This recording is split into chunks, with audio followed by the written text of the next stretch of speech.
friends, welcome back to Bad Hombre Garage. I just finished a 4-part series of putting this 4.3 liter Chevy V6 engine into my old 1964 CJ5 Jeep. It came out as 4 different videos on my channel, but I decided to go ahead and compile them into one video, which I'm doing right here. So follow along. This is a long video, but this is the complete process, start to finish, on putting this engine, transmission, everything together, and how I installed it in the old Jeep. Thanks for following along. Hope you enjoy.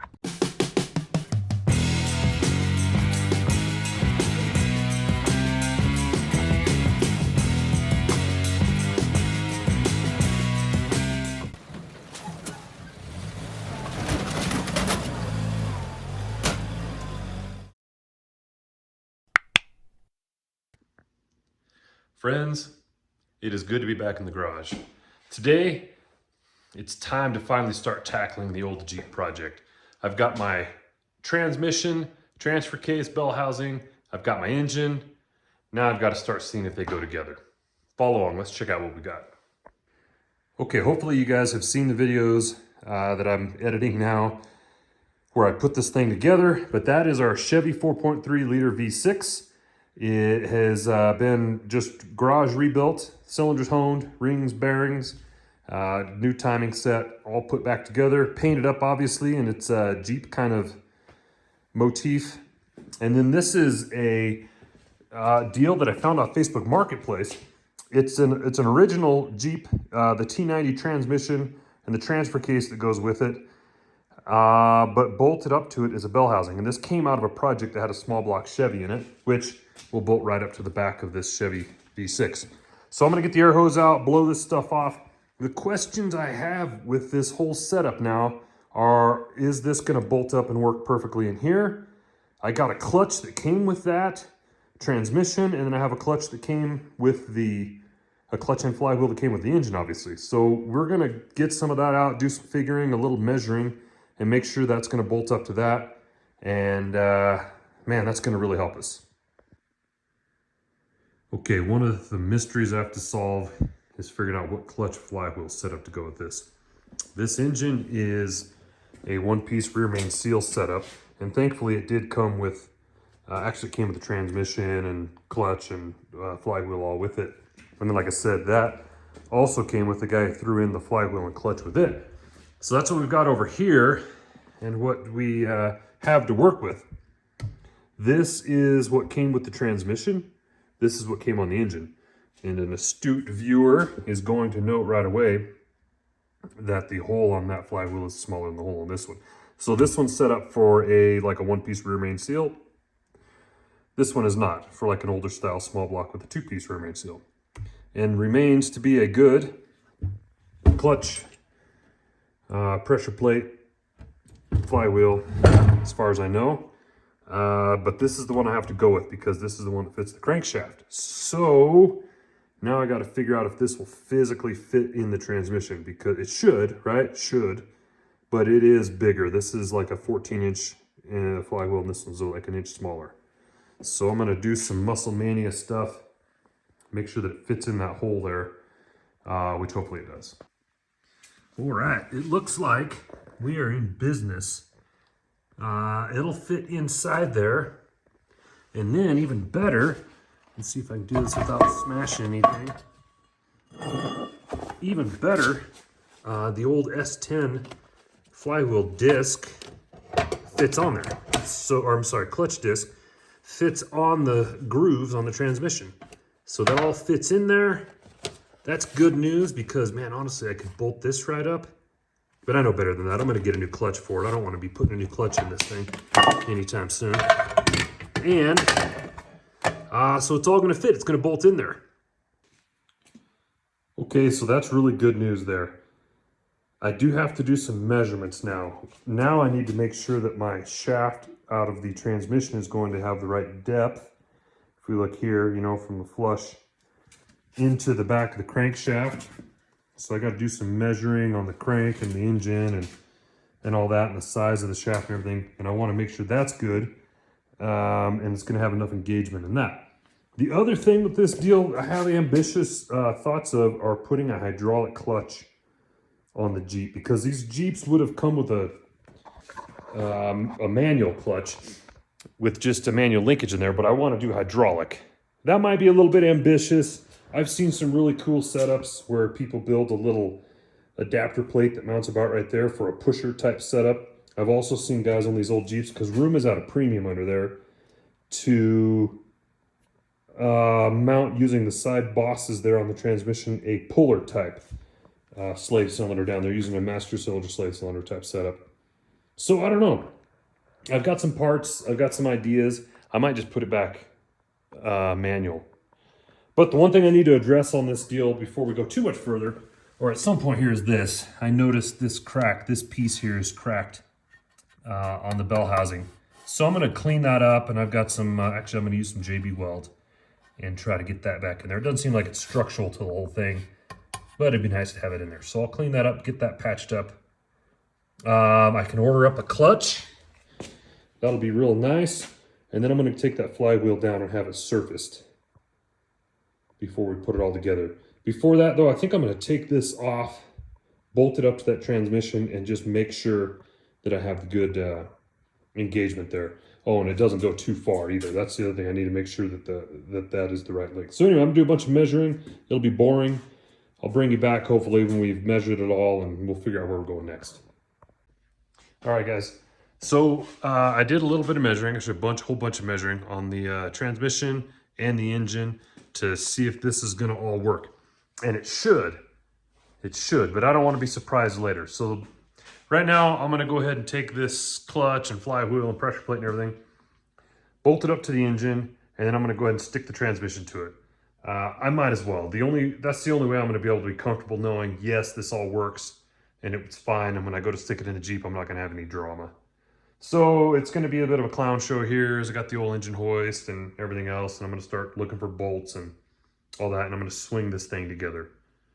Hopefully when I bring you back, I'm in a good mood because it's successful. Okay, before we go into repairing that, I've got to do a fix for this crack right here. And the right way to do this would be to clean this up, to get the TIG welder out and weld this up aluminum.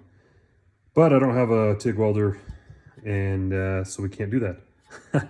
So we're gonna go with plan B, which if I rifle around in my box of goodies and whatnot, right here, steel stick JB Weld. This stuff actually rips. I've used it in some other kind of field repairs, so I'm not worried about this. This is gonna work good. But to do it, I'm gonna come in here first and take my Dremel probably, or die grinder, and I'm gonna clean out this groove and make it a bigger groove, and then clean this whole thing up.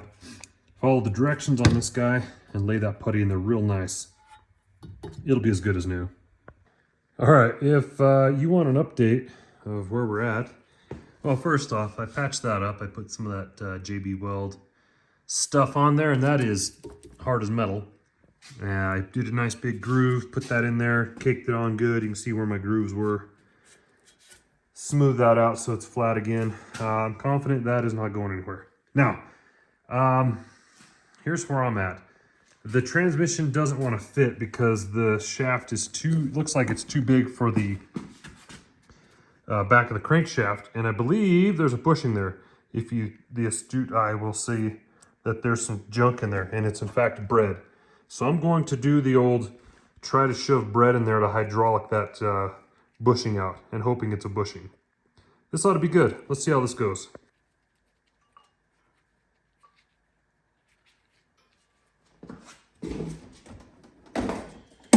Okay, here goes nothing.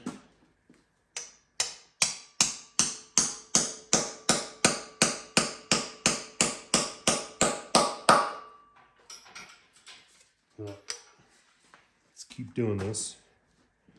I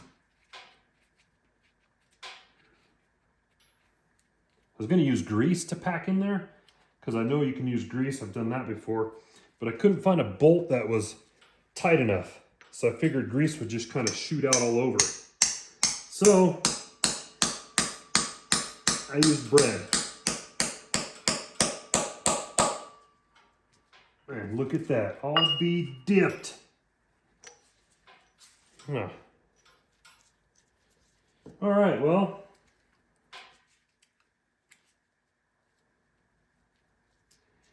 appears as though I just broke the back of my crankshaft off. Son of a gun. Okay, everybody relax. I don't think I broke my crankshaft. Let me try to get a light right there. You can see there that that is bushing. So I believe what I need to do is continue to try to hydraulic the rest of it out of there. The good thing is that, yeah, obviously this has to come out something because that would not fit on that transmission. So let's continue, let's press, let's get the rest of that junk out of there.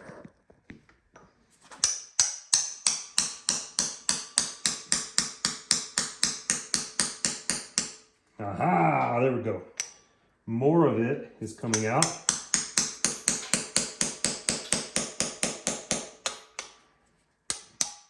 There we go. That's it. Now we just got to find the right bushing that'll fit on there to go on a crankshaft. All right, that's a win. Okay, so we are good. Man, I tell you, when that first piece came off, and it was just this sticking out of the back of the crankshaft, I thought I broke my crankshaft all up. But it's just this big bushing that was broken. That was good. I didn't know what I was going to do for a while there. A little light in there, you can see that's what we're dealing with. I just now have to get some measurements to find the bushing that'll fit down in there and also fit on this with an ID that'll slide over this the transmission output shaft or input shaft. So now I can go ahead and mock up though. I can go ahead and put my clutch back on there and flex plate and clutch just to make sure that everything's going to clear inside here and everything. Yeah, I can do that and slam it together. And then at least set it all over there in one piece and it looks together. And it's still got to come back apart because I'm going to have my flywheel surfaced and get a new clutch for it. Okay, in the world of good times I'm living in, I'm glad I'm doing this before I tried to put it in the car, in the Jeep. Because here's my issue now. You won't be able to tell really. Yeah, you might be able to tell by looking in there, but my clutch is hitting the bell housing. Clutch is hitting the bell housing up here on the inside, which explains why that one has a smaller clutch, smaller flywheel. This is the bigger flywheel. I guess I'm gonna have to go back and do some figuring. I have no idea what brand this is. If you guys have watched this video and you know what brand of bell housing this is, help me out, let me know. I can't just bolt up that flywheel, which came with this setup. I know it came with it, but I can't bolt that up because that flywheel doesn't fit on this engine. So something's got to give. Before I pull my hair out the rest of the way, I'm going to wrap this up and I'm going to call it a night. I got to go to work, be out for a couple days. When I come back, we'll be ready to tackle this. Okay, first off, another vehicle in the garage. It's actually my old car, my high school car. Had it forever. My parents been storing it a couple years. Other updates, we yanked the engine transmission out of the Jeep and I sold it. Somebody came and snatched it up. So I must have had it for sale too cheap. Doesn't matter. It's gone. It's not taking up my garage. And I guess we are committed to making this happen. So here's where we are today. I'm buttoning some things up. Okay, let's back up a bit. When I tried to put this thing together before with the flywheel that was on the engine that came on the 4.3, it didn't fit. The flywheel was just too big for that bell housing. So I got a flywheel. It's the smaller one, the 153 tooth Chevy flywheel. This is for like a Chevy 305, say out of like a 1992 Camaro. It bolts onto that engine because it's a one-piece rear main seal engine, and it's small enough to fit inside that bell housing.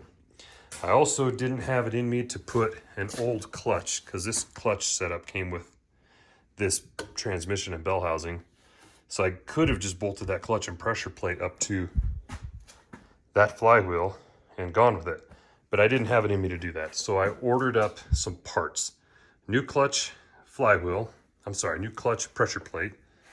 Other little things I have to work on. I have a new throwout bearing and fork to go with it, which of course doesn't fit with the old kind that was in there. It's the different type, so I had to do a little figuring on this. This was one piece. It was like that, and it was, I guess, supposed to be like on a Chevy bell housing or something that screwed in from the back. Anyway, it didn't work, so I had to take a bolt. Actually, it's an old hood pin, kind of like this one. Cut it down, shoved it in there, welded it, did the old can't figure it out, make my own deal. Can't buy one, make my own. So this piece now screws in there. I just put a little bit of anti-seize on the threads. And this piece will screw in here. Anti-seize, of course, because it's a steel bolt going into an aluminum bell housing. I don't want it to gall up. I had to use my grinder to make an angle on there so that my 11/16 wrench would fit it. But it does. So now I'm going to crank that guy in there. About like so. And that's where it's going to ride. Now I'm going to test fit my throwout bearing, fork, and I'm going to take my flywheel and clutch, which are still in boxes there, and bolt them together and go ahead and put them on this engine. If they work, I want to swing it up. I want to make sure it goes into that transmission. If they all work together, then it's take it apart, lock tight, put everything back together, and then I will probably shove that transmission underneath that Jeep and try to get it bolted up, because I think it'll be easier just to mount that, because I know that's good. That's going to locate everything. I can tie that up, and then we can swing the engine out, in and out as many times as we need to get engine mounts done. All right, I'm sweating over here because I've been struggling, working on getting the engine to mate up to the transmission. I did it with just the flywheel on. I just now bolted on the clutch. It was a struggle for some reason. It didn't really want to line up, but it does. And it's kind of a pain, but I got it on there. Now the next thing I'm going to do is try to stab this thing back on with the clutch and flywheel, clutch and pressure plate on, onto the transmission, and then we can check our throwout bearing clearance and make sure that's good. So I'll save you the pain and watch me struggle that on there, but we'll check it out once I get it bolted up. Okay, this has been quite the afternoon of experimenting. I got it hooked up. It was a real pain, but we got it to bolt together with the clutch, pressure plate, throwout bearing, all that goodness in there. As you can tell, I have a little experiment going. Depressing the clutch, and what I want you to watch here, I'm going to go ahead and rotate the engine. Put my big breaker bar on the engine and rotate it, and watch that output yoke. Okay, engine's turning, yoke is not. Now we'll come over here and we'll release our clutch.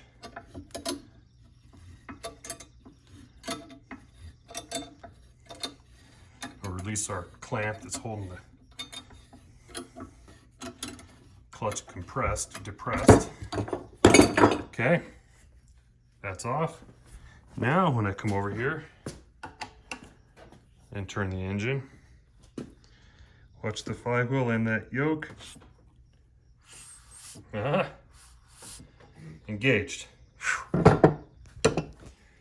Man, that's a win, and I will take it. So apparently, with the old Jeep, with a mystery bell housing, a Camaro flywheel, and a small Chevy truck clutch will work. I did get my clutch fork from Novak Conversions, and they recommend this one going in with the manual linkage, mechanical linkage. So we're going to try that. I was going to do a hydraulic, but I'm just going to stick with the mechanical for now. So, well, this should work. All right, I'm signing off for today. Enough on this Jeep one for today. Hopefully tomorrow or the next time I work on it, I will have the transmission transfer case hung in the Jeep. Maybe. I'm thinking about doing that separate. I'm thinking about putting the transmission in there, but I might just shove it all in there together. So we'll see. You have to follow along, hit subscribe. You'll see next time on Bad Hombre Garage. Thanks for watching.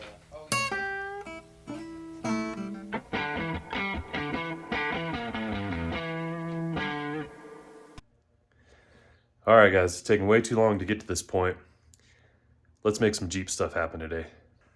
Okay, if anybody remembers my 1964 CJ5, the old Mountain Goat. Had the original engine transmission in it. Pulled it out. Time to replace it. I have this engine, transmission transfer case, ready to go in. Chevy 4.3 liter V6. If you haven't been following that build, I'll put a link over there. You can click on that and you can follow the whole build. Cheap rebuild of a 4.3 V6 with an adapter, mystery adapter bell housing to an original T90 T18 transfer case combo. Let's go out here and check out the Jeep and kind of see what we got going on. The whole reason I'm taking the time to document this is I can't find anybody else who's documented how to put a Chevy V6 in one of these old CJ5s. And I don't know why they haven't done it, because it's such a good combo. That's such a good engine, just right for this old Jeep. Anyway, so that's why I'm doing this. So I didn't document pulling the engine. It's not that bad. You unhook stuff, you hook your engine hoist, pull the thing out. Now, where I'm at is getting ready to put the thing in. And this is where there are no instructions. I took the time while I was here to replace that seal on my steering shaft because it was leaking all over. And it's a great time to fix some other stuff. I think I have a broken, when I pulled the engine out, I broke that little brake line fitting. So I got to replace that. But that's for later, not for right now. Definitely before I put the engine in. But here's what I got to do today. I want to get this whole thing kind of cleaned up and ready for the engine to go in. And in the cleanup process, I think I got to get rid of these old engine mounts. I've done some measuring. That engine mount, probably not a big deal. And honestly, I may not get rid of it because the way I'm going to get rid of it is with a torch. And I got all my brake lines and stuff there. But this one, definitely in the way. And I don't think the battery tray is going to be in the way when we're all said and done. But it'll be in the way when we're getting this stuff put together. So, first things first, I'm gonna finish tearing this down. I gotta unbolt a few things off my fender, and then I think there's 4 bolts along the side. That's all that's holding these front fenders on. I'm gonna go ahead and rip those off, and then break my torch out and do a little cleanup. Let's get the battery tray away from there, take care of that old motor mount, and then get my wire wheel and clean up where the new motor mount's gonna go in. Maybe I'll even do a little cleanup on all this while I'm at it. All right, lots of different ways to get these little rivets out. Grind them, drill them. I'm gonna use the torch and just knock them out that way, cut them off. Hammer and a punch, knock them through. I might have to grind the one on the bottom there that's close to my rubber brake line because I don't want to melt that. But anyway, killing it today. Fired up the old hot rod to pull it out of the garage. Saw that the alternator's not working on it. Went to put my clamp together, broke it. So anyway, one of those days. I'm gonna put a couple hours on this, get as much done as I can though. Here we go.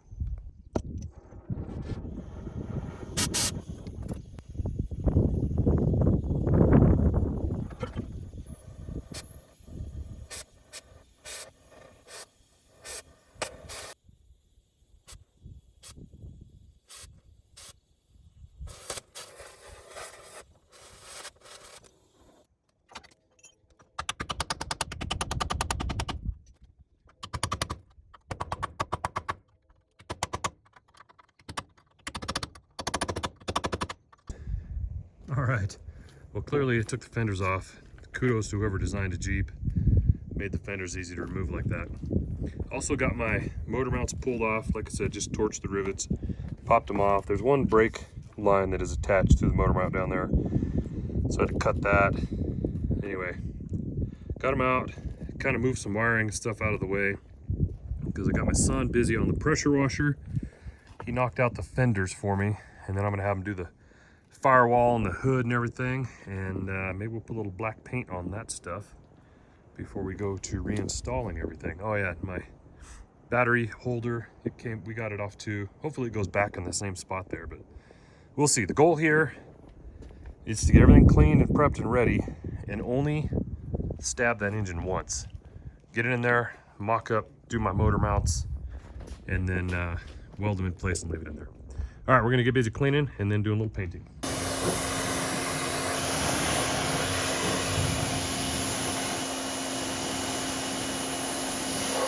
I did kind of a halfway mask job on some of this stuff. Again, this Jeep is high on functionality and not so much looks, but I can't put it back together with it all looking that terrible. So we're gonna use the turbo can. One I had left over from my trailer project. I'll put a link up there if you guys want to check that out, how I used the turbo can to paint my trailer. This stuff's pretty sweet. We're gonna spray some fenders, the firewall, and underneath the hood. So let's get after it.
All right, it's hard to get nooks and crannies with this stuff, so we'll just leave it like that, and we'll get the little can of paint. We'll touch up the little nooks and crannies.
Good, bud.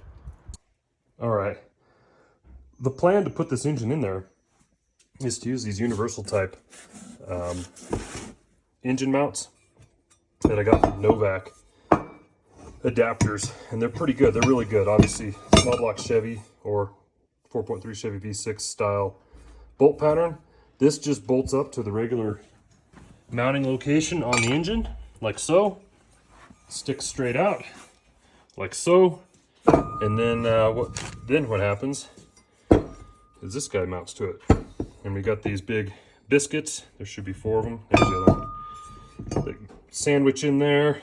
And then it actually comes, this kit's really nice because it comes with the brackets here to bolt this. Use this and kind of use the brackets on the back to sandwich the frame in there and bolt it up that way if you wanted to. But I'm going to weld them in. I'm going to weld them in because this frame has been boxed, so that, anyway, it'd be a pain to bolt them up. But I'm just going to put them in there and weld them, and I'll show you here. Luke helped me out quite a bit today.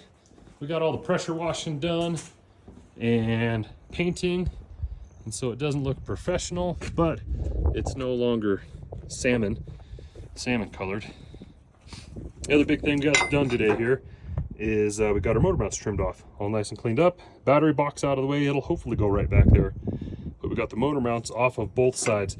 The one on that side is going to be a little more challenging, but the one on this side should mount just about like that. And obviously it'll take a little fixing to get it set up in there, and then we're going to weld it in place. Anyway, the plan is to do this one time. Get it set in, tie in the transmission, cross member and everything, and then find where the motor mounts on the front need to go, and then just weld them in place. What do you think? Good. Good plan. All right. You'll have to come back next time to see how that goes though. That's the plan, is next time roll this thing to the garage, take the fenders back off and the hood, and go to town and just get that engine sitting in this Jeep. We have got to make progress on it. All right, so Luke has the horn that came off of the old Jeep, and we've never had it work before. And I don't know if it's the horn that's bad or the button that's bad. So Luke is gonna do a little testing. How should we hook it up here? So I think this is the ground. So. Okay, yep, the ground, because it goes to the body of it. So you'll go to negative with that. And then you just touch positive. It works. It works. So what's wrong with the Jeep then? The button. Must be the button, or maybe some wiring. We'll figure that out when it goes back together. All right, we're back at it. This time we rolled the Jeep into the garage because today's the day. We're gonna swing that engine, transmission, transfer case in there. Hopefully one time. Follow along, let's see how this goes. All right, this is, I don't know what part of a series of putting a Chevy V6, 4.3 liter V6 into a Jeep. But there'll be a link up in the corner there you can click to see some of the other videos. Last time we left off with just spraying some black paint on things, cleaning the motor mounts off the frame, and just kind of getting this thing ready to slide the new one in. Now my goal here, obviously if you hear my voice, I don't feel like 100%, but I'm gonna do my best. And I got a helper. We're going to hook this thing up, swing it into place and try to get it set in there, and probably bust out the cross member and stuff for the transmission and try to locate it all in the rear and see how our clearance is. If everything looks like it's gonna clear, then we'll grab those motor mounts that I got from Novak Adapters, and we'll go ahead and get these things set up and put them on there and try to get them mounted in that frame and see if we can weld them up. So on the tripod you go, and let's watch this circus that's about to happen.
Swung underneath the Jeep. The problem is, you can see that the top of my PTO there needs to line up with that hole. So we're about 3 inches shy, and the engine hoist is hitting the bumper up there. So we're gonna have to kind of reassess and come up with a new way of getting this to swing back just a few more inches. And we're getting pretty close. We're actually probably close enough we can bolt this. Let's do that. We should just bolt that cross member all on. And then once we get the back to, yeah, let's do that. Let's get the cross member to bolt up, and then we'll go from there. Okay, bud? All right. All right. All right. We are in the throes of getting this to sit. We hooked up the cross member on the transmission because I think that's going to help us locate everything down here. But I got to get that to swing into place. But like I mentioned earlier, we bottomed out our engine hoist. So I'm going to have to come up and re-grab it. But I got to find a way to hang it anyway. Here, that's not what I wanted to get into. This is what I was concerned about on this thing, is my steering joint and this side of the block. And so far, it's looking like it's gonna clear pretty good. I might have a little conflict there with my master cylinder and the bell housing, but that bell housing can be trimmed a little bit if we have to, grind it down if we have to make it fit. But it's got a little ways to go, a little bit of settling, a little fitting. I think my distributor's gonna fit. I don't know. I'm excited to get the cross member hooked up because I'm trying to do this without having to change my drive lines and all that. Just see if it'll kind of bolt in there. So All right, we're gonna go back to fiddling with it and see if we can get the cross member in and get that thing located. We'll bring it back. All right, my son's keeping me honest, telling me not to forget about videoing. Here's the status update. We have our transmission cross member bolted in on both sides,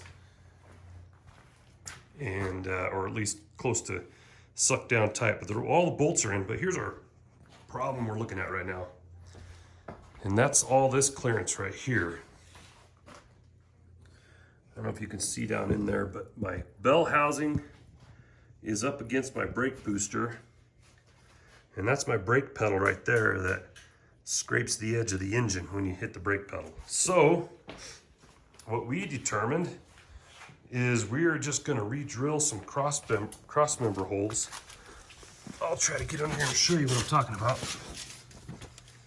Right here where our cross member bolts up, we're looking at, I guess I could use this hole here and slot. I might just do that and go with one bolt for now.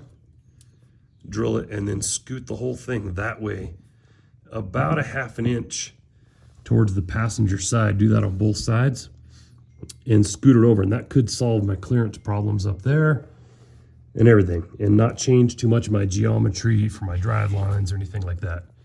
So I think we're gonna do that. We're gonna drill some holes and we'll bring it back. Hot.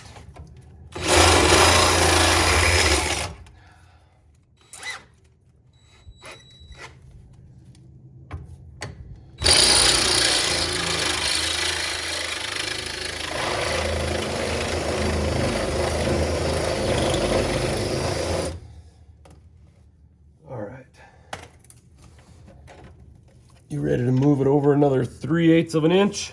Sure. All right, I need my hammer, and we'll try to bang it over there a little bit. Watch out.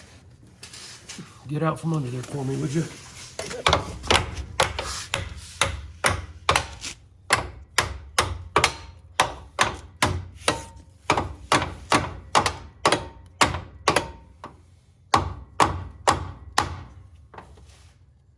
Getting there. I might need more hammer. I don't know. Oh man. All right. I don't know if it looks like we've been laying underneath that Jeep, but we finally figured it out. Check it. Okay. So what we ended up doing was we ended up scooting the whole transfer case mount over. Well, by that much, you can see. By that much, that's what would be mounted up flush to the frame there on both sides. But we scooted it out. It's actually about 1 inch because, don't quote me, but I think these Jeep engines, they sit stock like 1 inch and or so towards the driver's side. But to make this one all line up, it's exactly centered now. I mean, you could see, well, you can kind of tell, but it's all centered up in the frame. And centered gives us the space we need right here, because this was our problem right here. That clearance on the brake pedal to the engine, and that was just all way too tight. So moving that cross member over was exactly the trick we needed to do. I'll show you how much we had to move it down here, and you can see how I did it. That is, there we go. Don't pay attention to that. That's my broken clutch linkage. That's how much we moved it. So this hole lined up with that hole before. Let me see the tape measure, bud. So it appears as though moving this cross member, there we go. It appears as though moving that cross member over 1 1/4 inches. I'm left-handed, shaky, filming it here, but no, that's about 1 inch. 1 inch, moving this transfer case and everything, cross member over 1 inch towards the passenger side. Got us all lined up. I hope everything else works, my my drive shafts and everything, but it sure gives us the clearance we need and helps us stay centered up in the front of the vehicle, because we were a little bit crooked before. Now I think it's centered up. So I'm just gonna get my motor mounts out, try to mock those up, and we'll see if we can tie it in. Here's the other issue. Now I know we're gonna face this now, is since we moved that 1 inch over, all my shifter and everything's going to be 1 inch off, on, like you can tell right here. My PTO for my winch, is 1 inch off. So I'm gonna have to come down here and do a little cutting to get that out. Everything's gonna be scooted over. That's fine, we can make those adjustments, but I'll take it so that I have the clearance I need right there between my brake pedal and my block and everything. All right, I think that's the trick. Let's keep pressing, see if we run into any more roadblocks. Alrighty, we have been hard at it. There are some variables here that I didn't consider, but that's what those motor mounts look like. And my plan is just to weld these bottom ones in. I might have to trim some stuff a little bit so they'll sit nice and flush, but they're gonna get welded in on both sides, just like that. Now, a couple things to consider here. One, I did grab my distributor and shove it down in the hole to make sure it fits.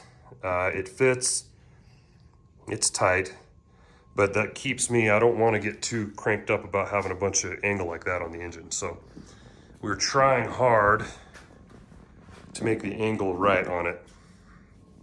Also, the other thing here is the problem is I couldn't get it level. Actually, I did get it level.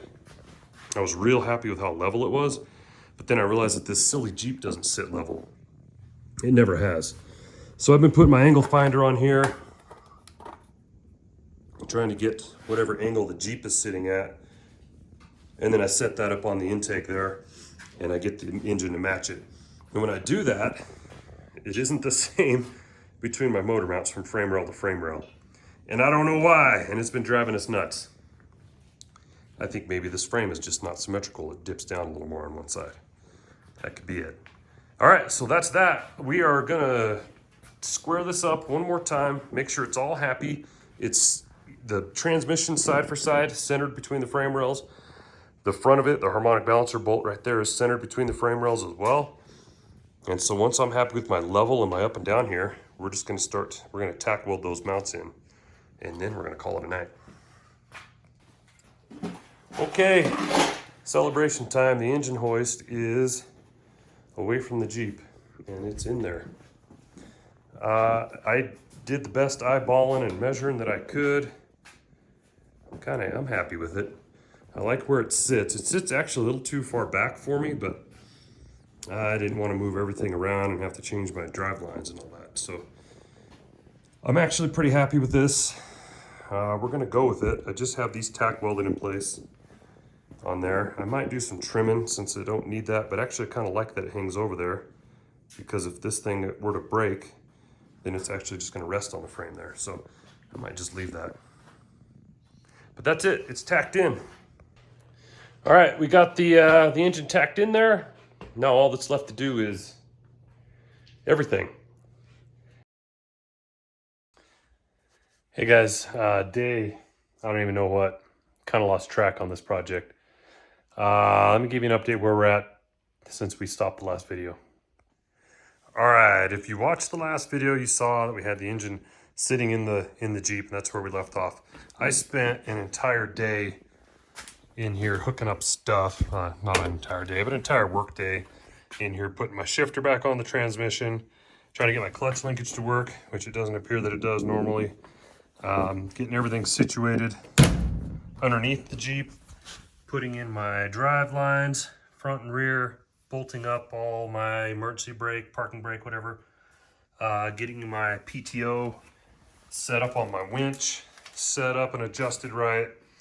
That took an entire day. And then I went ahead and put my water pump on, just stuck it on there, my exhaust manifolds and my pulleys to try to get some alignment stuff figured out. And this is where we are hung up. First of all, I'll see if I can get the camera in there so you can see. I have a conflict going on between my steering shaft and my oil filter that it'll hit. If I turn the wheels more to the left, it'll end up hitting right there. The other conflict that I'm fighting here is room with the distributor. Now, again, I couldn't find any videos on how to do this swap, so this is why you get me. This is why I'm trying to do this, just to try to show people how I learned and lessons I learned along the way. There's a balance between space on the distributor and stuff below the engine, and honestly just having the oil pan hang down too low. I kind of liked where it was sitting before, but it was just way too low, and my exhaust manifold was almost hitting my steering shaft or steering box. It wasn't right, but it's a balance again of playing of if I go up too high, then my distributor's jammed into my firewall as it is right now. Because I've been playing with my with my motor mounts, stacking those two biscuits up, trying to get it right when it should be one above, one below. So I'm going to try to get it back down into a reasonable spot there, find my happy medium, and then I'll bring you back when I have a solution. All right, it's a different day. I've been busy a little bit, getting my pulleys to line up and cobbling together a mount for my alternator, which is pretty slick. It's adjustable. I think it's tied in pretty good. And then I got my adjuster bracket over there in the paint booth drying. While that's all going, I need to move on to my next project. And that is figuring out how we're going to make that steering shaft clear the oil filter. All right, I'm going to come up with a plan of bear back.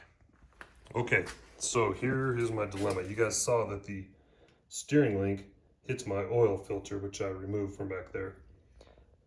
So this steering link is in the way. Now, there is a solution. The truck that this came out of, the S10 pickup, actually had this remote oil filter set up on it. And what it does is those lines run forward to the engine and then up here, and then you mount it somewhere, the oil filter there for remote. But these are problematic. They tend to leak. As you can tell, that's been leaking. I can't find the bolts, and I would need a new O-ring. And the biggest issue I have is that it conflicts with where my exhaust is going to go. Obviously, we talked about the exhaust coming up on the forward on this side. There's too much going on with exhaust coming this way and then those lines coming up and they hit each other. So what I'm thinking is about making that steering arm there not be a problem anymore. That's what I'm going to do. I'm going to heat that sucker up and I'm going to bend it. I'm going to measure. I need to come this way about 1 inch. And so I'm going to heat it right in there real good and give it a tweak. Bring it right back into where I need it. That won't hurt anything. My steering geometry, this thing has a big old dent in it right there, is going to be just fine. Let's do it.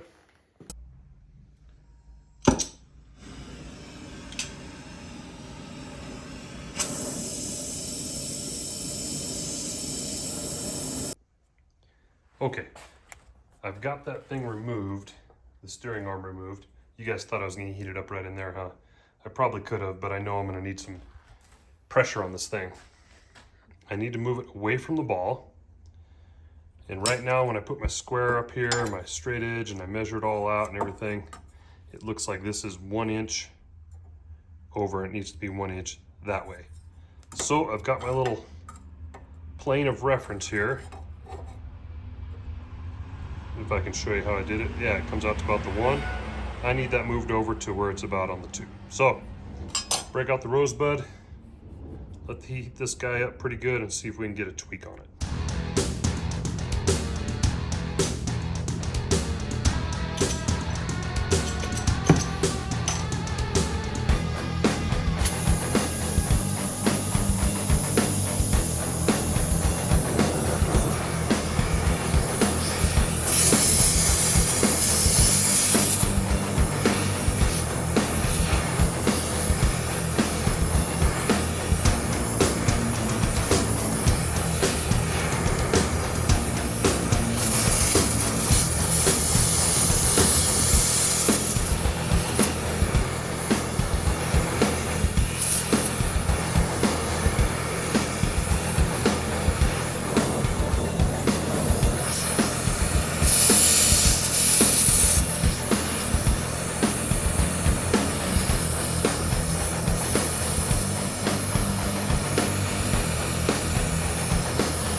lean back a little bit more.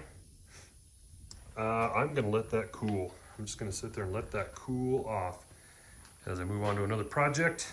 Probably go eat a little bit of lunch, and then we're gonna come back out, put that thing back on.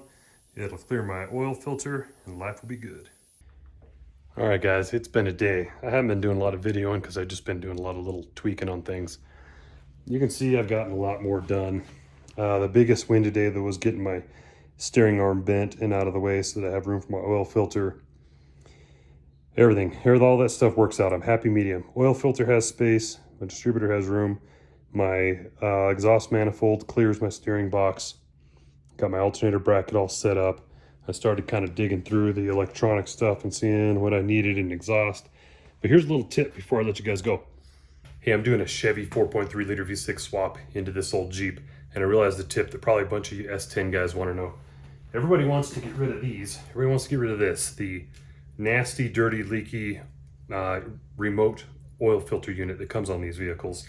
And you can. I'm going to show you an easy way. The trick is you just take the 2 bolts out that are holding it on, drop the 2 bolts, get rid of this thing, get rid of the whole thing, throw it out. Go online, go onto Amazon, and order this part right here. This is a little adapter that screws right into the block. These threads are the same that are in the block. They already exist in there. It's part number 14081300, and that's a GM part number. This screws into the block. This part screws right into your oil filter. Another tip I picked up somewhere for these S10 engines, or any 4.3, anything you run your 4.3 engine in, Wix 51040, stubby, shorty oil filter. There you go. Hopefully I can save you guys some pain. All right, hey guys, we're back at her today. This time, exhaust. I was just gonna take this thing in and have a buddy do the whole exhaust on this thing, but I thought, you know what, I can save a lot of time and hassle. And really, when I put the fenders back on and everything, I don't want to take them back off, and now's the time to get in there and do the exhaust. So we're gonna try to do it. Now, quick recap. The trick on this thing, if you remember getting a V6 in these, is to use a passenger side exhaust manifold on the driver's side and dump to the front with the idea of coming around the front of the engine, tying in a Y off of the normal passenger side, and then going back from there. Which, you know, there's some room in there. It might be a challenge, but we'll figure that out. But thankfully, like a lot of things on this Jeep, I was able to get a bunch of stuff off the old truck that 4.3 came out of, the S10 pickup, to include the exhaust. So I think I'm going to be able to make some magic happen with this, because right here, this is going to be the critical piece, is this Y. It might not look exactly like that when we're done, but I need to make that somewhere down below this passenger side exhaust manifold. And then I can use my bend there to tie off of my driver's side there and come around. And I don't know how much room I'm going to have with my radiator. I think my radiator is going to sit about there. Anyway, so I just got to come in here in front of that balancer, kind of as close as I can without hitting it. And then underneath my motor mount here to tie in. I don't want my exhaust, I'm not going to be able to keep it all nice and tucked up tight to the engine. I just don't want it hanging down, if I can help it, down below like the skid plate level. So, all right, that's the plan. I'm going to sit here with some soapstone and a tape measure and probably my cutting wheel. And I'm going to start trying to make this happen. Follow along. Here we go. Alrighty, we got a plan. A lot of exhaust work, in my experience, cobbling stuff together here in the garage, becomes a game of connect the dots, right? You figure out where it has to go and then make it go there. So I don't want my exhaust to run down below the frame here. If I do, that'll be the first thing to get smashed up on some rocks or whatever if I plumb it through there. I do have room right inside the frame rail here. So that's going to be my plan. And this is going to be my tight point, my limb fac, if you will, right where this exhaust dumps out of here and then goes down into the hole here where I'm going to run it inside the frame rail there. That's my limb fac. So I got to build my Y to fit that perfectly, and then I can just connect my Y around to the front of the engine to the other side, and a tailpipe to go out the back. And so I've been doing a little measuring, and I think I'm gonna be able to do it, whacking this up here, and trying to preserve this guy, my O2 sensor. I've got a bunch of cutting ahead of me, a bunch of measuring. Hopefully when I bring you back, we have some exhaust tied into this manifold.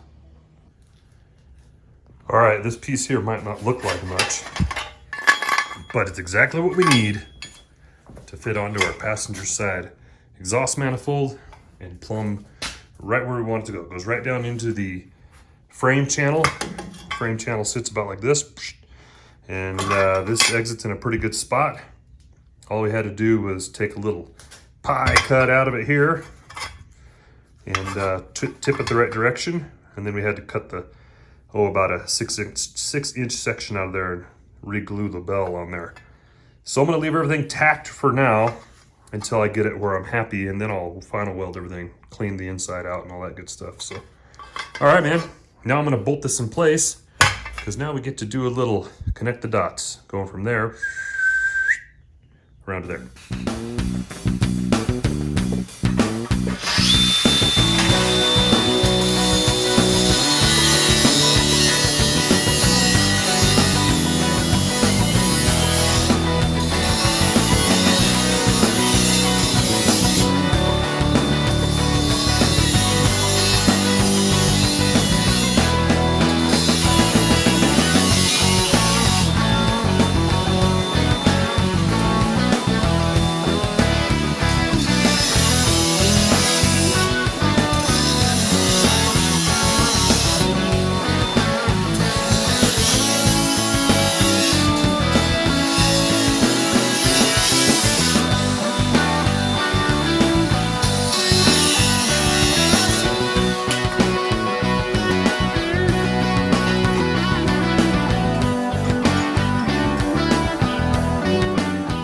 Okay, here's kind of the method of my madness here. We cut the bell off, but I kept this turn, this first turn, because I knew I was going to need it to get away from this frame here. So that's how that's going to kind of set up. Now I'll come in here and I'll put some bolts on that, or nuts on those bolts to hold that in place, and just keep on connecting. We're making progress. Whew, oh boy, it's been a day. This isn't necessarily my best work on exhaust, but you get the idea. Across the front, down, and come around my table, and into our Y, down there, and then along the frame rail. Now, yes, I've got some stuff from the parts store, some leftover parts from my Model A, some of that stuff that came with the original truck. It's all pretty ugly, so I got a can of black paint to paint that all once I get it all welded up real nice. So that's what I'm gonna do now. I'm gonna pull this out and final weld everything that I just have tacked, and then we'll hopefully be able to shove it back in there. I think the way that it's all built, I should just be able to unbolt it from both manifolds and drop it down. When I get this thing together, it is not gonna be removable. Like, it's gonna be in there once I attach my tailpipe and stuff. So, all right, man, I got some welding to do. All right, well, this looks like something straight out of a horror movie, but it is going to be functional, the exhaust, and it's good. It'll work. I got a little fiddling done on the fuel system, but that's gonna be another video. I'm just stoked to get this done. I'm wrapping this up. I'm gonna call this one complete for the exhaust for now. I'll do one more shot tomorrow morning when I get the exhaust bolted all up, so you can check it out. A little walk around in the credits at the end of this. All right, guys, now that we got the exhaust buttoned up on the old Jeep, it's time to move on to the fuel system. Now, I'm not an expert on any kind of fuel injection at all. Normally, I'm a carburetor guy, but we're gonna run the old Tibby, the old throttle body injection setup that would have come on a stock 1992 Chevy S10, which is what this motor came out of. Now, the way that this is set up, obviously, here's our throttle body. Forgive the giant mess. I'm trying to make this mess appear on the vehicle more than anything else. But anyway, here's how this works. This is our inlet, and this is our outlet of fuel. It needs a feed and a return, and then that just runs on pressure. It needs to be fed, I don't know, I've read anywhere between 9 and 15, somewhere around 12 PSI from a fuel pump. So let's see how my plan is to set this up. I didn't really know how to run well, I knew how. I didn't really know the best way to run a feed and a return. So let me show you what I'm working with underneath the Jeep. That's what where are we? Here we are. That's what I have underneath the Jeep on the bottom of the gas tank. This big one was a drain, and then this one was a feed line. The feed line was only 1/4 inch, which was going to have to change. It needs to be 3/8 feed and at least like a 5/16 return. Thankfully, these are both just pipe fittings, so I was able to. I'm going to be able to utilize these. The big one is a feed, and the small one is a return. Now, yeah, these are both on the bottom of the gas tank. I don't know. You put your comments down below. You tell me if this is going to work out with my return right here next to the feed, and make sure it's not going to girdle up and cause issues. But here's the biggest win on this whole fuel system, which I'm about to show you. These lines right here, I did not bend these up and prep them and put them in this thing.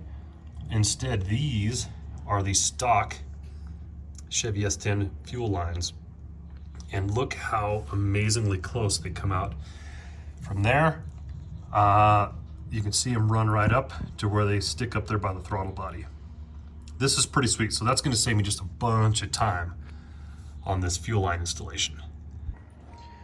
Okay, and then this is how I'm going to make this throttle body work. This fuel pump right here, it's a Carter P5001 Carter fuel pump. It's supposed to be for throttle body injections. It's going to work pretty sweet. I'm going to come out of that big fitting on the bottom of the tank and go right. Actually, I'm going to go into my filter with just a regular soft line, clamp it on there because it's not pressurized or anything. Come out of there, another soft line, right into my pump. And then from there, all I got to do is put a flare and a flare fitting on the fuel line that came off of the S10 pickup. I've just got to change the fitting end on that, get it lined up, and it'll connect straight to that. Now for the return, this is where it gets a little trickier. I don't have a good flare fitting setup for the return to go back into the tank. So I'm going to use a little bit of soft line. I'm just going to basically use a barb fitting like this and run it on there and clamp it and hope it works. Is that going to work? I don't know. Maybe you TBI guys can tell me for sure. But that's what I got to get busy doing now. I got to do a little tweaking on these lines. I need to be bent just a little bit to get them to line up right. So I'm going to go ahead and bend them, mount my throttle body on the engine, and then tweak them where they lay just where I want. Start cutting that one for the feed. Yeah, hopefully I'll bring you back here in a minute when I have a fuel system. All right, hopefully you can see what I'm doing here. Here's again, this was the drain on the original CJ5 tank that I've put a barb outlet fitting on. And we're gonna go about putting this fuel system in kind of just the same way we put the exhaust in. Just start at a point and start building and then connecting the dots, right? Here's my setup, right? My pump, filter, and I know this isn't the way this filter's supposed to work, but it clamps on there good, and that's how I'm gonna run. It's not pressurized on that side, so I'm not really worried about it. And I'm just gonna hide it right up here in my frame rail, just about like so. And all I gotta do is run a little connector line right there. And in fact, I'll probably clamp my fuel pump in somewhere that makes sense, like this. And then I probably won't even clamp this one down. I'll just let it float and run a little loop right there, hose that goes into it. And I think that'll be fine. If it wants to try to get away from me there, I can find a way to clamp it. I have a big clamp that came with it, but it doesn't fit inside the frame rail, and well, today's not the day to build a new clamp. So that's where I'm at with there. And then you can see my original S10 fuel lines here. This is gonna work out pretty good. I just gotta come in here and flare somewhere around in here, and that fitting should go right into my fuel pump. So I'm gonna line it up here, find a good spot for it, make a couple holes in the frame for my clamp, and just mount it using some 5/16 hardware. All right, we just about got this fuel system initial setup done here. This is just my feed line. There's no pressure on this one, so I'm not real concerned about needing high-speed clamps on here. I don't know if I like that. Shouldn't kink. It should be fine. So I'm gonna clamp these down, and then we gotta figure out exactly where these steel lines are gonna go and where I can put a fitting, where I need to put my fitting to tie into my fuel pump. All right.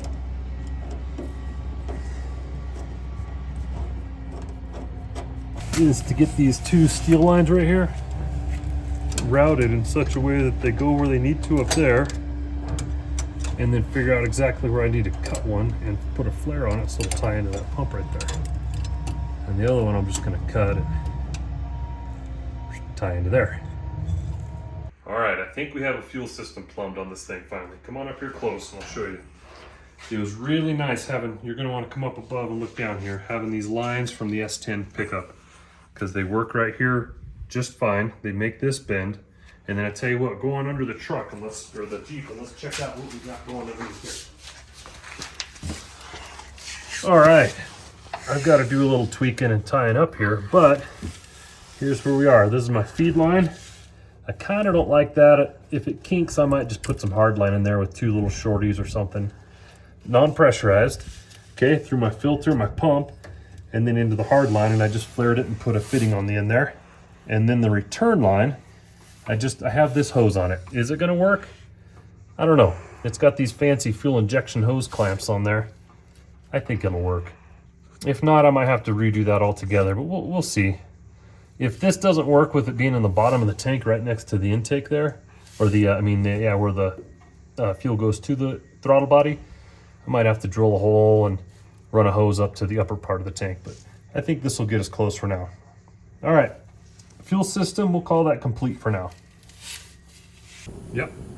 So, doing thermostat testing if it works. Okay, what do we got our water at now? At 170? Okay, drop it in there, see if it opens up. Yeah, there you go. See if you look, you can see a gap developing there. Yeah. I'll zoom in on it. Okay, yep, it's opening up. Working pretty good, about 180. Pull that thing out and let's watch it cool off, and we'll see that gap close. There it is, closing down. All right, that's the thermostat that I think we will use in the Jeep. All right. Okay, we're back at it. On the Jeep again. My son's got the thermostat housing. He's gonna put the thermostat in. We actually forgot to put it in yesterday. But we got it, we tested it. We know it's the right temperature for us, so he's gonna pull it up and put it in. I have started on wiring. Now I'm gonna just be up front and tell you on the wiring here. I purchased a kit from Howell, EFI, and because I didn't want to take that. That is the original S10 wiring harness. I didn't want to sit there and pick it apart. I know you can. You just hook everything up that you need and take everything else out. I didn't want to do that. To me, it was worth the money to go ahead and just order this kit from Howell, and I'll show you how it mounts up. It's pretty slick. I did have to chop a pretty good sized hole in my firewall. That there already was a hole, but I had to make it bigger. And that actually fits a grommet that I have for it, because you have to be able to shove this stuff through the hole. Now I've already come inside and set up my computer. This is slick the way this sets up. Ooh, let me zoom out so you can see what's going on. There we go. That's just the stock S10 computer in a real custom sheet metal box bolted to the firewall. The zip tie is just for extra security, don't worry. And then we've got a few wires we hook up inside the vehicle. This kit is slick. Comes with its own little fuse block to protect a few things, and everything on here is just uber labeled. Real easy. 12-volt ignition. These 2 wires, this is my service engine soon light, which I got an idea for. And then I think I have a constant hot. Yeah, well, no. Oh, and here's my plug-in for finding out what's going on, what's wrong with it. I can plug my little scanner tool in. If I get a check engine light, see what's happening. There's a couple other things. Neutral safety switch, I think, yeah. Anyway, you just clip the big stuff into it, run it, the rest of it outside. It's pretty clear what needs to be inside the rig and what needs to be outside. And we take the rest of this on the outside, and it's just a matter now of laying everything on there and start clipping things up. Should be pretty straightforward. We're going to work on that for a bit, and then I've got a couple other, I'll show you some other things I did on the rig to get make it a little easier for me. My oil, the S10, the original setup would have had this big adapter plug right down into the back of that oil port there. But I like my analog gauge, and so I put that in there in line. But what I got rid of was I had the idiot light. This was the wire that went to the idiot light in the old speedometer, and it was set up to this little sensor right here that when it got oil pressure, it would shut the idiot light out. Well, I don't have that anymore, so instead I'm going to repurpose that idiot light in there for my check engine light. And I have my analog gauge in the Jeep, so I'll be able to tell my oil pressure by looking at my oil pressure gauge, but I'll use the light that's in the speedometer there for oil as my check engine light. Okay, Luke's going to put this thermostat in, and we're going to go ahead and clip a bunch of wiring together, and I'll show you some tricks as we get closer. All right, we made a little bit of headway on the wiring system. It's pretty easy, you know, we just kind of start by laying the harness where it makes sense and then start connecting things. I really like this harness because it came with our, the energizers for the squirters there and the old toilet bowl injection. It's pretty easy. I just started connecting stuff. Here's a question for all you smart guys, smarter than me. Air diverter solenoid, divert solenoid. Do I even need this? I don't have an air divert solenoid, or what we are diverting air to. That's some smog stuff I'm not going to use. I do have almost everything I need for the EGR setup, which I just got to get one more little module and connect it, and the EGR solenoid, and that gets connected there, and I'll tie that all up. This is kind of tricky with the coil. This is easy, right? This little pigtail goes from this side of the coil to the distributor, but the input bound side here, these kind of stumped me. This pink wire is going to be power, and I'm honestly just going to use my coil wire that was, ran the coil on the Jeep before and tied into that. The white one though is for tack, and so I'm going to run that around. I got a tack coming. I'll hook up on that. I went and picked up, while I was at the parts house looking for some stuff, a 1 single wire O2 sensor, so that'll clip right into my kit there. And what else? I bought a belt that was too big, so I'm going to take it back. Yeah, that's it for right now.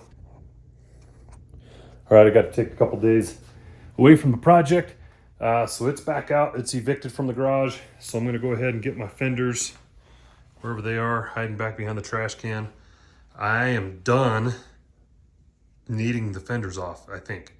So I'm going to go ahead and bolt my fenders all on, so put my grill on and everything, and then we can get into the cool stuff that is in those boxes. All right, that's it for this step. Thanks for following along. Make sure you hit subscribe. Thanks for watching Bad Hombre Garage.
friends, back on it.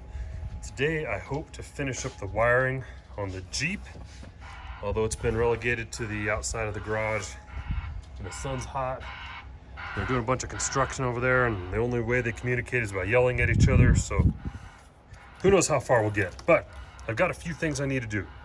I got all my components here for the detonation module, my EGR solenoid, EGR stuff, and it's all clipped into this real nice harness again that I got from Howell EFI.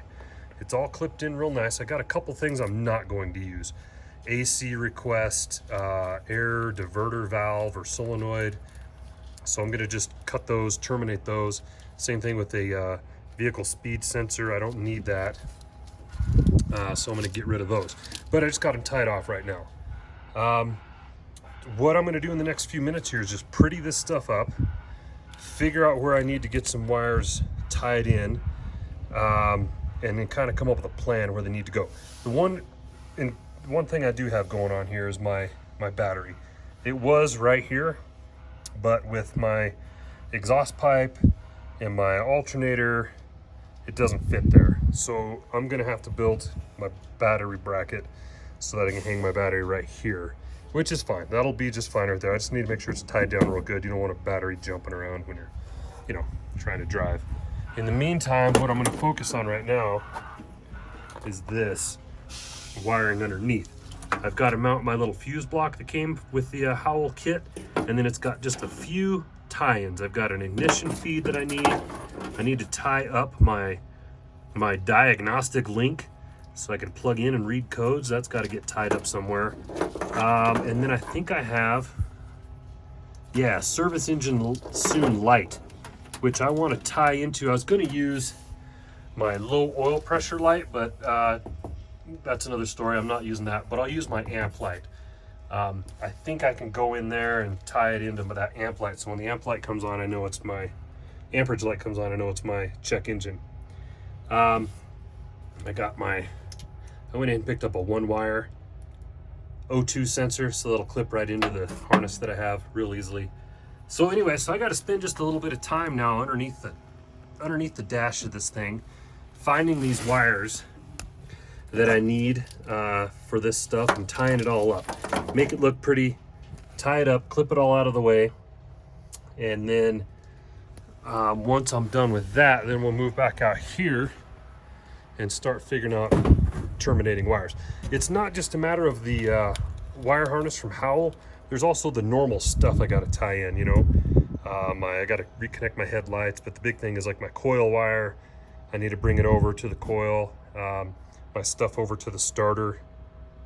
One question I have, this kit has a starter solenoid wire, which I assume is in addition to my normal one. I don't know. I got to figure that kind of stuff out. So I'm going to gussy up a little bit of wiring, button it up, do some zip tying, put my little grommet in there all the way. And then we'll probably go back to doing some fabricating to build my battery bracket. And then hopefully we can call that electrical system done. Okay, here's a wrap up for the day. I'm done. It's time to go grill something and take it easy. But here's where we sit. It looks worse than it actually is. I have all my EGR stuff mounted here. I'm not afraid to use a few zip ties. I have to tie this thing up for wherever it goes on the EGR. I got my relay mounted for my fuel pump. Inline fuses there set for the computer ECM and as well as for the fuel pump. That's what that dangling wire is for, is I gotta go down there and terminate it and tie it off. And I gotta stretch a couple of wires too, for my alternator and for my starter and whatnot. So that'll get done tomorrow, but I got my stuff buttoned up underneath the dash. That's a big step. That's all tied up. I have my fuse block mounted there, and then as discussed, my check engine light is right back here where my amp gauge, so when that comes on, and I tested the light before I tied it all in, so that'll be my check engine light. So that's it for the electrical part. Fuel's complete, electrical's complete. I gotta do my plumbing, my cooling. I got a new radiator for that, which is a good thing because my original radiator I got did not fit. So tomorrow, hopefully, we get that set up in there. Okay, well, we're back at her here on the old Jeep. Oh man, this is like the never-ending project. But today we got to tackle the radiator. I got to get that thing mounted. Check it out. Let me show you what I got going on. Okay, so I decided to get a different radiator for a couple reasons. One, the old radiator didn't fit in there with the way that the exhaust is run now. And two, the old radiator was falling apart. And three, I guess, I didn't think the old radiator might not be up to the task of cooling like this. And I wanted to start with a fresh one. So for like 128 bucks or something off eBay, we got this. This is actually the second radiator I bought because the first one was supposed to be a replacement for a CJ5 with a V6, yada yada, gonna be perfect, but it was too tall, it didn't fit, and most of the reason is because of the way I ran my exhaust here. I think, in hindsight, I probably could have done this differently. Like, for example, get the real thin pulley. This is a triple pulley for whatever reason, it's all I could find for the bottom. Just maybe a single pulley on the bottom and have that exhaust run back up as tight to it as I can, or maybe lower or higher or something. Or maybe do like the old Y-block Ford motors where they just bring it up over the front here. I don't know, but it's in the way there. And so I had to go with this radiator because of the side tank setup. Side tank gives me more height here, allows my hood to close down on it with space. So this is where we're at. And you can see I've used my highly technical shim devices, such as a couple of broken bricks from that project. More about that later. But I've got it set where I think I want it to ride. It's about as high up as it can go with the hood still clearing it. And I need that to get away from my exhaust. And the other thing is, this is going to be a nightmare making my hose connect from there to there. As you can see, this radiator kind of projects right into my fan belt. So if I could look into my crystal ball, I see myself moving my alternator bracket to the other side. What fun that's going to be. I'm feeling a little salty today. I just kind of want to get this done, but I don't want to, cut a bunch of corners. I want to get it done right. So I've got this mocked up. I'm going to build some brackets, and they're going to be real simple brackets. They're just going to go, you can't really tell, but this lip bends down on the front there. And I'm just going to be able to go off that lip and kind of have like an L-shaped bracket that'll come up underneath and hold this thing from the bottom. I'll probably cut one piece of sheet metal, like a pan, that the bottom of the radiator will ride in, then have a couple of, I don't know, strap or whatever that just ties around there, bolts in there if the sheet metal's not strong enough. We'll see. For the bottom and then for the top, I'm thinking about what I want to do, because here, right here, is where my supports used to fit, but they don't fit with the radiator now. So I will probably build something that will come all the way across here. I've got room, maybe even to come out like this and have something that bolts in there that I can bolt my new supports to, like that, as well as anchor my radiator in. I don't know, that's all the stuff we got to figure out. But if you do this, I'll tell you, it's easier with the side tank radiator. Actually gives you more room. I don't know if it's easier, but it gives you more room and a necessity for this. So I'm gonna go sit down in my figuring out chair for a little bit, stare at this for a little while longer, and then probably just get the zip cut out and start cutting some metal up and try to find a way to tie that radiator in. All right, making a little bit of progress here. It started raining, so brought the Jeep in here, put the race car outside, then it stopped raining. Oh well, Jeep's in here, we're gonna work on it and get this thing going. I have my brackets built for the bottom, and I'll show you the details of how I came out with that later, but it's gonna be real solid. I like it. I think it's gonna work well. I just now need to, I reached out to a buddy of mine, I need to move this water neck. I think that's gonna be the biggest thing, is if I can make that water neck, see how it angles in? If I could make it point down instead of angling in, have that same amount of angle but angled straight down, that'd be good, because then it would go right over there and right into there. So I reached out to him, see if I can get that done. This was kind of a pain to figure out the height and everything between the hood coming down. I needed some Play-Doh or clay to go in between there because I wanted it to be close but not touching. I didn't have any, so I used a banana. You can kind of see the little mark up there still. It was fine. It worked. It squished down. I got like a, I don't know, 1/4 inch clearance, 1/2 inch, something like that. Nah, 1/4 inch. Which is good because, again, everything with doing the swap has been a balance of trying to make things fit where they can fit the best. And this, I wanted up away from my exhaust pipe the most I could without getting into my hood. And I needed it to be, you know, not necessarily centered, but at least most of the core going in the grill area because I need the cool air going there. So I think that's going to work where it is. Here's my bracket that I made. Oh, goodness. Don't drop it. Here's the bracket that I made. Real fancy angler. Oh, and you can see, I don't know if I had this on earlier, my little heat shield. I just welded some 1/4 inch bolts onto my exhaust and then, you know, use those as studs off of there and then put a little piece of sheet metal on there. It's pretty thick. I think it's like 16 gauge sheet metal. Anyway, these, I just welded basically a stud onto here. It goes through a hole in the cowl, and that is how it's going to hold there. I'll put some rubber, like an inner tube rubber down in there to keep it from wearing a hole in my radiator. But now I just need to come in here and stitch that together a little bit better, clean it up, grind it all out, and then I'll paint it black. Then we get to move on to our top radiator mounts and our fan. All right, it's been like all day, and I've been running around doing a bunch of different stuff. But we have our radiator together, our radiator mount. Here's what we got. Remember, exhaust, my shield to keep it keep the heat away, and then here's the bracket that we ended up building. This guy right here, which ended out, because it's a radiator and I don't want anything to get into it, ended up welding all my bolts in, cutting the heads off and welding them in and grinding smooth. And this radiator sits right in this bracket, and my fan actually bolts on off right there and sits right up against the radiator. Oh, it looks good. And now that thing rests in here, and then I just have these dumb little brackets here that'll mount like that and tie the thing up. So that's it. I've got it together. I'm gonna go ahead and put some black paint on it, and then it's dinner time. So I'm gonna go ahead and call it a night. But tomorrow morning, I'm gonna get back on this thing, finish getting my radiator mounted, and lots more stuff. So we're gonna call that quits for now.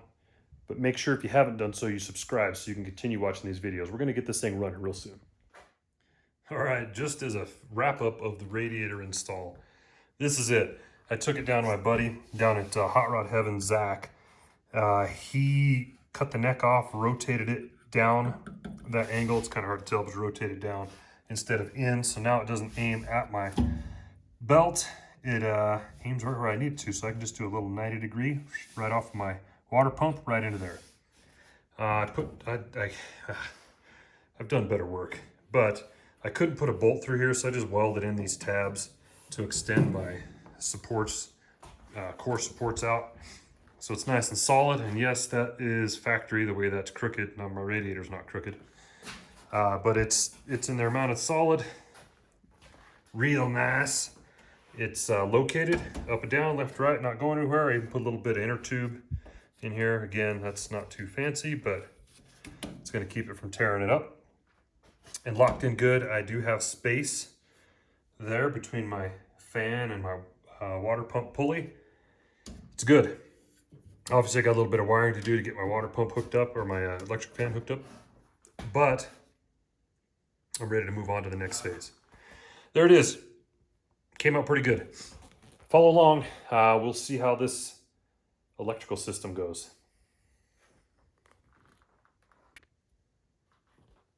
All right, friends, welcome back. Bad Hombre Garage here.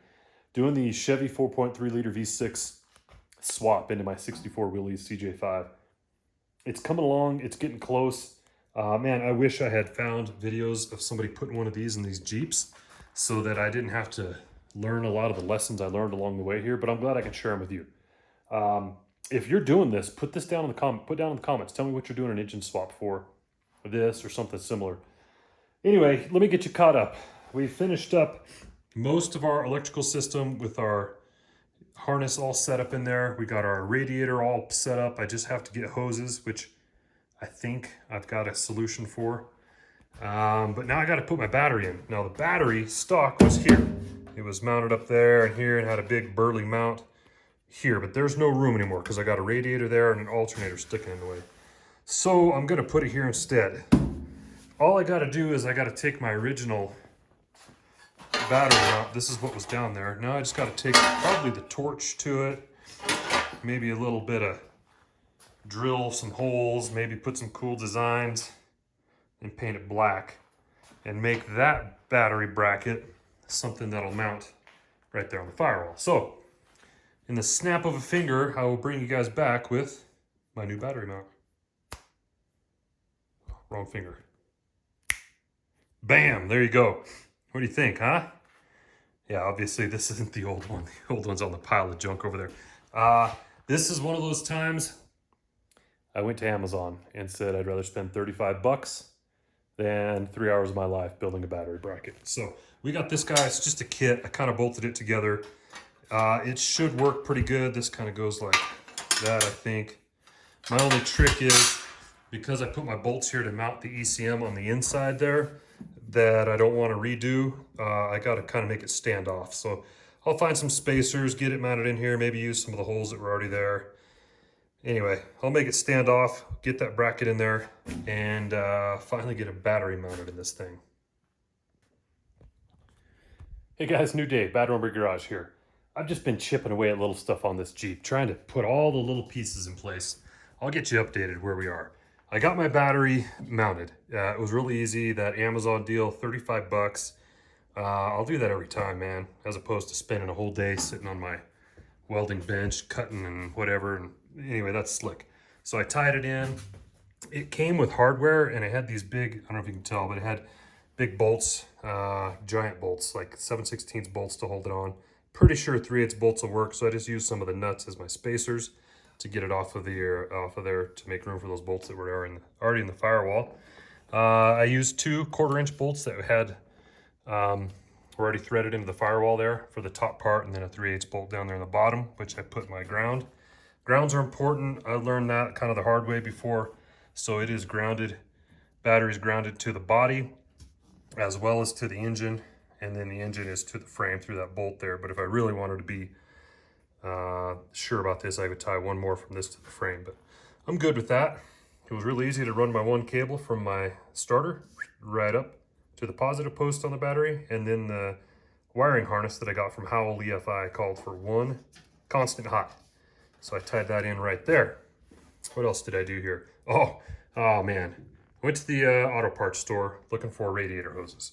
I had the radiator hoses off of the old original Jeep engine that were actually the right shape, kind of, that I needed, but I just needed new ones and needed to be different diameters, and so you know how that goes. Hey, I need a radiator hose. What kind of vehicle? Well, it's kind of for a custom deal. Yeah, what kind of vehicle? All right, it's for a CJ5, 1964. You know, whack, whack, whack. What engine? 4.3 liter V6. Oh, that's not an option. Yep. So then they finally let me go back and look at the wall, just kind of rifle through their hoses, and I found 2 that work. One, the top one actually is pretty darn close, and then the bottom one is just one of those universal jobbers that I had to cut one end off and cut some of the wire coils out of the inside. Anyway, it works. Again, really happy my friend Zach redid that water neck for me. Works great. I filled it up with antifreeze and water, spilled some on the ground, had a leak, tightened clamps, fixed it, mopped up the ground. Then I put some gas in it, dumped some gas in the tank, some gas on the floor. Immediately found out where it was leaking out of one of my fittings on going in and out of my fuel pump, but I tightened that up and got it working. I just stuck my new rotor cap on there. I brought it up on top dead center, put my rotor and cap on where it looks close, hooked my plug wires up per the firing order stamped onto the intake manifold, which I'm glad that was there. And then I disconnected this wire here. This one in the kit says EST disconnect to set timing. Okay, so I've got that close, dialed in. Again, it's on top dead center, number 1. I put my rotor in where it's pretty darn close. Everything's close. I did turn the key on just to see if it does what it's supposed to do, which if you listen here, it will. My fuel pump should come on and then go off. So the key on. Yeah, beauty, right? Goes on, goes off. Oh, the oil light being on reminds me I need to put a nut on my dummy light right here because that's the wrong nut. I got to find a better way of putting that on, so I'll tie that up real quick before we try firing this thing off.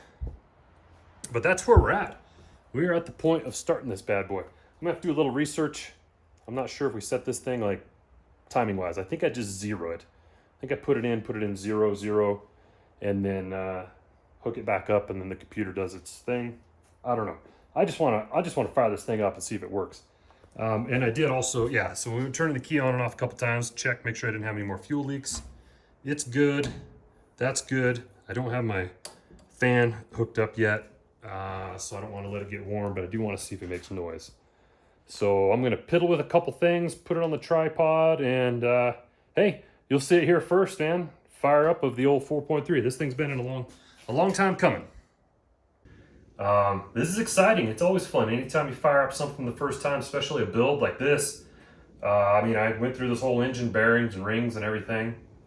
It's been a long time coming. I'm excited about this. I've got my trusty timing light set on 0, and I'm just gonna bring it into 0 on here with the distributor once I do get it running, and then we can clip that little wire back together. I guess it's good. First things first, let's just see if this thing will make some noise. I should turn the key on, fuel pump should come on and go off, start cranking, and it should do its thing. This is the first time I've ever done this with the old throttle body injection, but I don't know, let's go find out. So when I get it fired up and running, I'm gonna check that oil pressure right away and make sure it's making good oil pressure. This is the roller camshaft that was in the engine. The hydraulic rollers are back in the same spot they were before, so I'm not concerned about breaking in a camshaft. Really, the big thing is just getting our rings to seat. So, which it's just gonna have to happen. All right, enough. Let's fire this thing up. Let's see what happens. Here goes nothing.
Well, it worked, it runs. That's pretty exciting.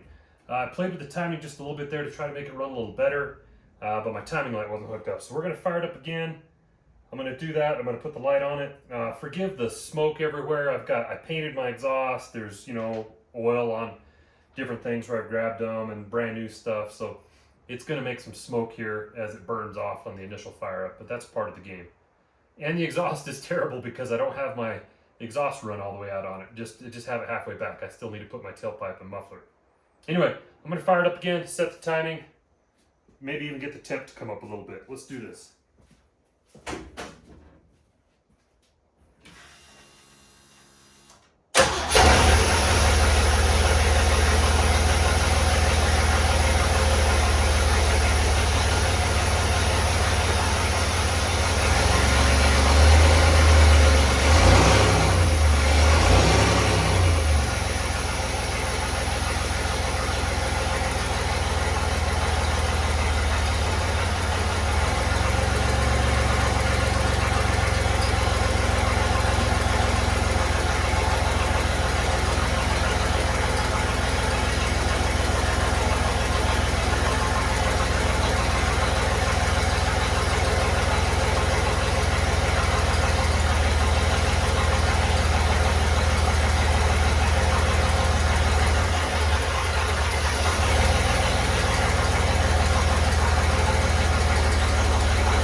So my problem is I don't have enough rotation on my distributor. It wants to be advanced more than that, but I can't quite get it. So I'm going to, I guess I'm going to rotate my plugs, bring them around one, bring it back, and try to see if I can get it to start again. So yeah, wish me luck. We'll see what happens. All right, well, this was kind of what I feared on my distributor placement, because the way my firewall is with the EGR and the way that these stick out here, I only have so much play. So I rotated my wires to bring it back this way, and it's maxed out this direction as far as it'll go. I got a feeling I'll be doing an EGR delete on this thing later, but for now I just want to go with that. And so the best I could do is to get it about 4 degrees before top dead center, which I hope that's going to be fine. It sure sounds a lot better, runs better. One thing I got going on is this little guy right here, my little tab, I think it rubs right there on my bottom pulley because it makes a little bit of noise, and that dampers a little harmonic balancer, whatever's, it wobbles. I don't like that. I don't like it at all. I'm going to ignore that for now, though. But I'll fire it up. You can see how much better it runs. You can see the oil pressure and everything, too.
Fix that.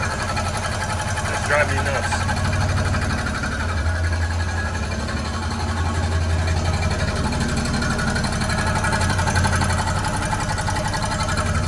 I wonder if I can make that thing not hit so bad.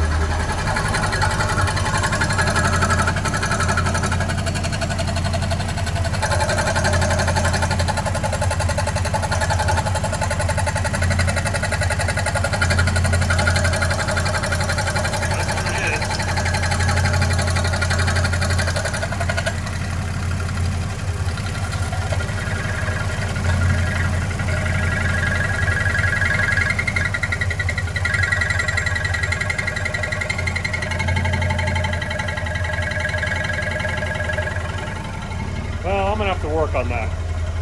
Isn't this a beauty though, man? It fires up, idles. It feels like it's coming up on temp a little bit. Looking good.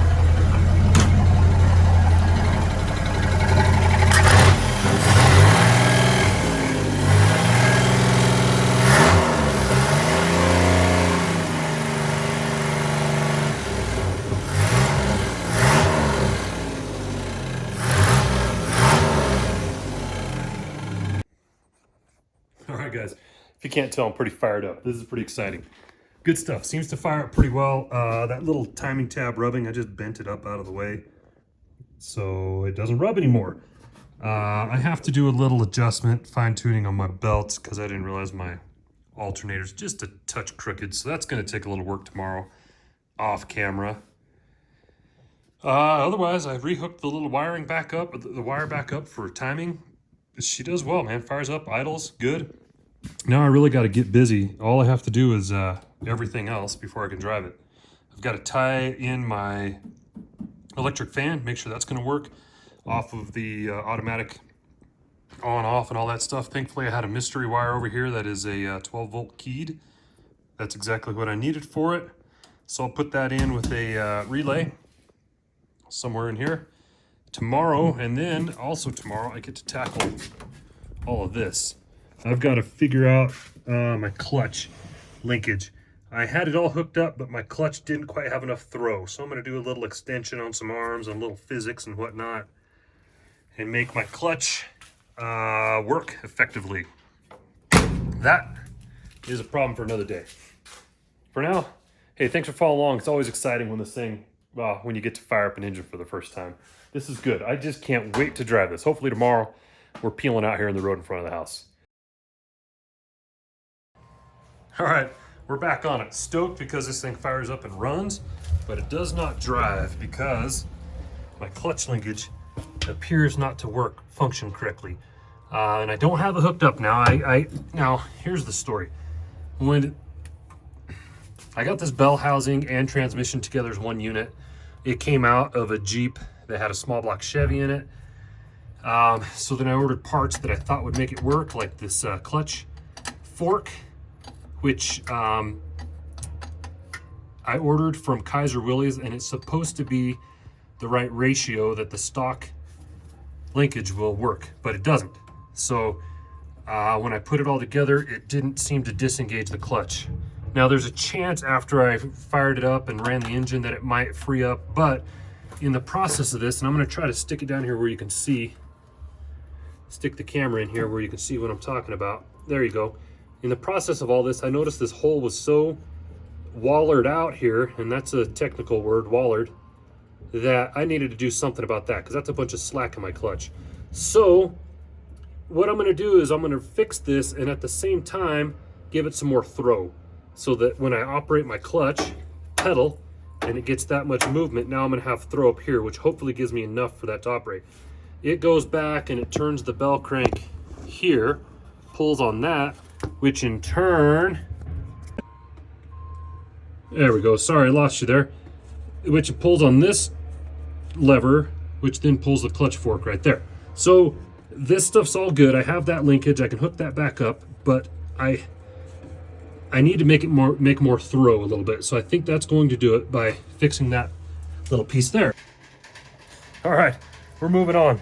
I got my clutch linkage all squared away. I'm not the expert on it, but I'll just tell you, I just had to play with it and get it squared. I was actually throwing too much with the clutch and something was going on in there that sounded terrible, but a little bit of adjustment and we got that all squared away. So now I'm throwing my sheet metal back in, and I knew this was going to be an issue because we moved the transmission and transfer case that way. We moved everything that way a little ways. So I knew that was going to be an issue right there, hitting the edge of my sticks there for the transfer case. What I didn't anticipate is I think it's going to hit the bell housing. So that's where I'm at now. Now I'm going to come in here and do a little bit of measuring. It looks like it's, should only be about an inch or so that it's got to move. But I'm going to go over there and do a little trimming on my sheet metal. As much as I hate to, I have to make that fit there. And then hopefully I can get away with just some tweaking, a little bending and shuffling around and make that fit. Man, I hope so. I hope I don't have to do any big replacing any sheet metal because that's going to be a pain in the butt. But the good news is once that's cleared and this piece sits on, the other pieces should fit, right? They should just sit in there. I know I need to do a little bit of trimming down there for my the hole right in there, the edge of that where my PTO for my winch goes. But hopefully this piece up here will fit. There's a whole piece that goes right in that hole that I went through great lengths to make sure I didn't have to cut it for my distributor and all that, fitting it in. So hopefully that fits in. And that's important to get fit in there because that's where my gas pedal needs to mount to. Somewhere in there. So I'm gonna do a little cutting, a little fitting, shuffling, and hopefully get that done soon. All right, guys, a little update for you. I just been jobbing it. Floor, kind of in. I got my two pieces in. The upper one, my lower one. Had to tweak a little bit. There's hardly, actually it touches right there. So I'm working on a little clearancing. And then my cap that goes over my shifter doesn't fit at all. I gotta cut out that part of it and make it fit down on there. And anyway, that's a problem for future Joe. Current problem, I'm trying to mount my gas pedal. This is an S10 gas pedal that obviously I've taken the heat to, heated it up in a few places. been trying to find the best place to mount it. And then now here's where I'm at, cutting a square hole for my throttle cable, which also came out of an S10. If anybody knows how to cut a square hole better than me, leave it in the comments, let me know. Otherwise, I've just been doing it with a triangle file. So that's why I'm out of breath, why I'm sweaty, but I will persevere. Sorry, so shaky too. I'm gonna finish knocking that out. Then I just have to plug my throttle cable in there, mount my pedal. We should be in business. Giddy up. All right, well, here's where we are. I'll show you where I finished up here. I used the old S10 gas pedal, trimmed all the big sheet metal off, heated it up, twisted it, put a couple holes. I gotta fill that hole right there. That's where the old rod from the gas pedal went through. And I gotta fill that hole too. We'll get to that. But right now I have a gas pedal that functions. I hope it's comfortable. I put a lot of effort in trying to put it in a comfortable spot that's functional. It gets almost full throttle. Right now I got my helper with me. We're gonna dump the rest of the gas that we have in the can in there. We're gonna fire this thing up. Now I haven't even warmed this thing up really and gotten it on temp because my fan hasn't been hooked up, but I went ahead and tied that in, and that's pretty easy. I have a relay, 4 wires on the relay. We have our 12-volt switch power coming in. We have 12-volt hot constant, which I just tied into this one on the battery. It has a fuse in line with it. We have our, what else do we have? Our fan plus, which we hooked that up. And then we have, well, I think I went through them all, right? 12-volt keyed. Oh, and our switch. Sorry, the last one is our switch, which is that right there. Kind of acts to the ground to tie it in. So I think my fan, one goes to ground, one goes to power there. We're gonna give that a shot. So let's fire this thing up, huh? Let's see what it does. Maybe it'll move under its own power. All right, man, we're ready for our first test drive. Before I do, I want to show you this. Check out this piece of leather. My friend was over here and he's a leather worker. And he saw that I just had some of the original cloth and the rest was worn off. So he went and made this really cool leather strip to go on here for my hood welting.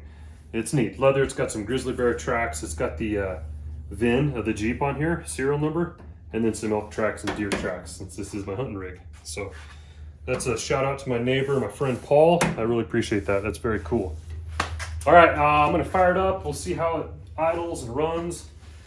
Let it run for a second there, and then we're gonna hop in and see if we can just drive it around the neighborhood a little bit here. Let me fire it up.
pedal, I can tell you I don't like it.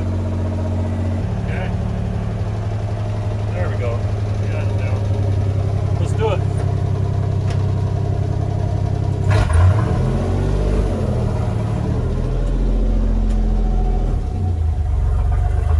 Clutch takes a little getting used to.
still.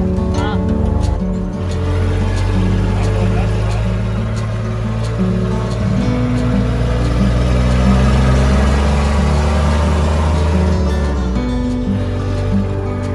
Takes a lot more power than it used to.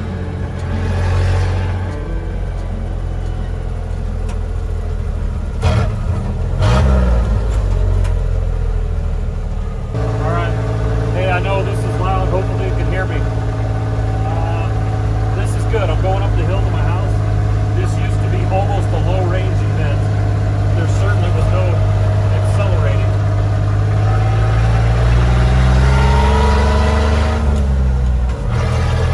Now I'm in second gear.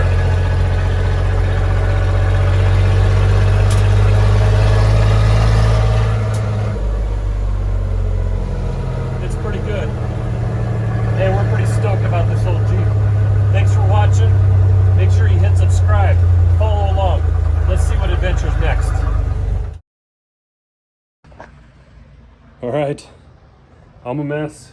My garage is a mess, but I have exhaust on the Jeep. Here's where it comes across. I have a heat shield there to protect my radiator from the exhaust heat. Underneath, ties in with the exhaust from this side. Goes back there, you can see my O2 sensor. Tucks up underneath inside the C channel of the frame. Like that. Comes back over the axle, through my muffler, and then out my custom tailpipe. Clearly I didn't get too wrapped around making it like a show car, but I wanted it tucked up where it wasn't going to drag on everything. Let's see what it sounds like. Well, that's it. It's hard to tell through the iPhone, I'm sure. But it's not bad. I like it. Can't wait to drive it.